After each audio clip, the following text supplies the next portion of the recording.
PM Modi का राजस्थान की धरती से स्वदेशी अपनाने का आह्वान। पीएम मोदी के संबोधन के बाद केंद्रीय कानून मंत्री से फर्स्ट इंडिया ने एक्सक्लूसिव बातचीत की। केंद्रीय कानून मंत्री अर्जुन राम मेघवाल ने कहा कि मोदी जी का विजन देश के लिए हम सबको स्वदेशी अपनाना ही चाहिए। मोदी जी का आह्वान महत्वपूर्ण है। आज राजस्थान के लिए सौगातों का दिन रहा। मोदी जी ने बताया कि ऊर्जा में कितना काम हुआ। साथ ही अर्जुन मेघवाल ने नवंबर में बीकानेर में होने वाले टूर द थार की बात की। कहा बीकानेर में 300 किलोमीटर की साइकिलिंग का बड़ा इवेंट होने जा रहा है, जिसे टूर दी फ्रांस होता है। पर्यटन के नक्शे पर बीकानेर को ये दुनिया में ले जाएगा। पोल्यूशन का सोल्यूशन, साथ ही क्लीन एनर्जी का संदेश होगा।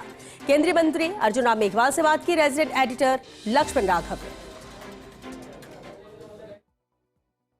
प्रधानमंत्री नरेंद्र मोदी ने राजस्थान की धरती से स्वदेशी का आह्वान किया। जो कहा आपने सुना, और साथ ही साथ बीकानेर को भी वंदे भारत की सौगात दी। आप कार्यक्रम के लगातार हिस्सा बना रहे, क्या कहेंगे प्रधानमंत्री मोदी का ये आह्वान और बीकानेर को ये सौगात? देखिए, प्रधानमंत्री नरेंद्र मोदी जी राजस्थान में बांसवाड़ा से बोल रहे थे और बीकानेर में भी हम सब सुन रहे थे। यहाँ आज ऐतिहासिक दिन है बीकानेर के रेलवे विकास के लिए भी और हमारे जलाशय विकास के लिए भी। दोनों हमारे जो परियोजनाएं थी, रेल का आपने हरी झंडी दिखा करके वंदे भारत एक्सप्रेस जो शुरू की वो रवाना हुई। हमने यहाँ से दृश्य देखा, आपने दृश्य देखा, कितना बीकानेर के लोगों में खुशी थी। और जो हमारा एक जलाशय बना छत्तरगढ़ के पास, उसे जो जल जीवन मिशन है उसमें जो अड़चनें आ रही थी वो दूर होगी। दोनों प्रधानमंत्री जी ने अपनी बात कही, लेकिन जो आपने एक महत्वपूर्ण बात कही वो कही स्वदेशी की। तो स्वदेशी अपनाना ही चाहिए। वो आत्मनिर्भर भारत अभियान का हिस्सा है। स्वदेशी की परिभाषा भी प्रधानमंत्री जी ने बहुत अच्छी तरह से दी है कि कोई भी बड़ी कंपनी हो, ब्रांड कोई भी हो, वो भारत में बने, भारत के लोगों की मेहनत उसमें लगे, भारत के पसीने की सुगंध उसमें हो, वो खरीदो।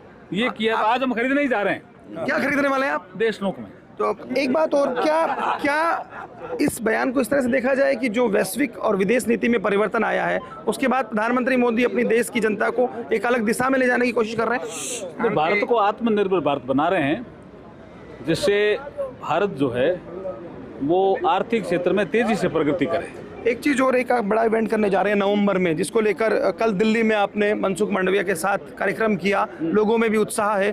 किस तरह क्या होगा वो कुछ समझना चाहते हैं और क्या संदेश आप उसके थ्रू देना चाहते हैं? देखिए, संसार में एक इवेंट होता है टूर दे फ्रांस, उसी की तर्ज पर एक इवेंट हमारे यहाँ होगा।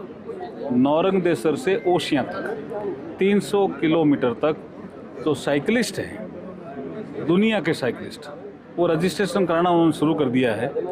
100 किलोमीटर की, 200 किलोमीटर की और 300 किलोमीटर की ये रेस और रिले रेस होगी। और मुझे लगता है कि पर्यटन के क्षेत्र में ये जो इवेंट होगा नौरंगदेसर से हमारा ओशिया तक, ये बीकानेर को पर्यटन के नक्शे पे भारत में भी ले जाएगा और दुनिया में भी ले जाएगा। सस्टेनेबल एनर्जी का भी संदेश इसमें होगा, चूंकि आज मोदी जी बोल रहे थे। उसमें क्लीन एनर्जी, जिसको सस्टेनेबल एनर्जी भी आप कहते हो, कि क्लीन एनर्जी का भी वो हिस्सा है, फिट इंडिया का भी हिस्सा है। और उसमें एक विषय बहुत महत्वपूर्ण है, पॉल्यूशन का भी सॉल्यूशन है। ये तो पॉल्यूशन का सॉल्यूशन और ये तमाम चीजें अर्जुन मेघवाल ने कही कि प्रधानमंत्री मोदी ने जो नारा दिया है यहाँ से स्वदेशी अपनाओ, वो महत्वपूर्ण है, अपनाना भी चाहिए। लेकिन क्या ये नारा जो वैश्विक और विदेश नीति में तब्दीली आई हैं, अमेरिका ने जो किया है उसके बाद दिया गया है, ये भी सोचने की बात होगी। लेकिन आज बीकानेर के लिए, राजस्थान के लिए सौगात का दिन तो रहा। कैमरा पर्सन अजीम भुट्टा के साथ Lakshman Raghav, First India News, Bikaner.